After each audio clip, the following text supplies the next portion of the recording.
We can cross now to regional correspondent Bastien Renouil in Nairobi. Bastien, what indeed is the latest coming out of Sudan?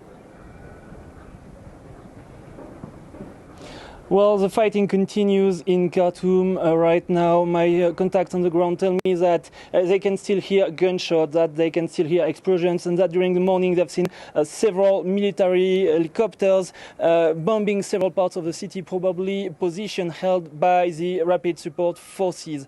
About these air raids, the Rapid Support Forces said in a statement that they bombed one of their hospitals, killing several wounded members of the Rapid Support Forces and also killing several army members that were probably prisoners, made prisoners by the Rapid Support Forces. But it's impossible to confirm this information for now because there is a communication war right now in Khartoum and everywhere in Sudan. Both the Rapid Support Forces and the army are communicating different information, and it's impossible to know who says the truth, who is in control of which building, of which institution. And speaking about this communication war, the Rapid Support Forces published a statement earlier today saying that they agreed on a 24-hour ceasefire to allow civilians to go outside of their homes, to allow wounded people to reach hospitals. And they said that the army disagree with this ceasefire, that they didn't respect it.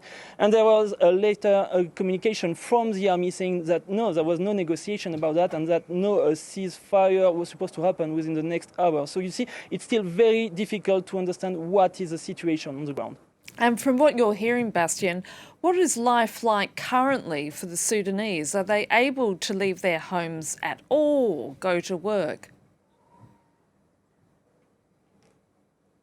Well, I've talked to several civilians living in Khartoum, and they tell me that they're still stranded inside their houses, inside their apartments. Some of them still do not have food, no water. Some of them still don't have electricity. After 3 days of fighting, they tell me that they cannot go out, that they can still hear the gunfight, that they are afraid of what could happen. Some of them are very traumatized by the situation. They say that they're afraid of their apartments being shelled during the next hours, during the next fight. So it's very traumatizing for this population. They also say that many members of the Rapid Support Forces are trying to loot apartments, that they are being violent with the civilians. So you see, the situation is very difficult for them, so difficult that some of them are trying to escape Khartoum right now. Some of them, maybe mostly located on the east side of the city, are trying to escape in locations dozens of kilometers away, which are not affected by the fighting, small towns, small villages.